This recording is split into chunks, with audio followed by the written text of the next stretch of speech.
Hey guys, how's it going? My name is Adam. Today I'm gonna show you how to add a family member on Life360. So first of all, you're gonna enter the app and you're gonna see right here on the family section. You're gonna click on it. You're gonna see create a circle or join a circle. So you're gonna see right here the plus button next to the avatar or person icon.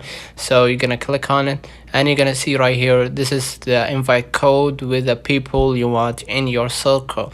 So it says right here, this code will be active for 2 days. So we're gonna send the codes if you want to send it to Instagram or some member of your family on Snapchat or even WhatsApp.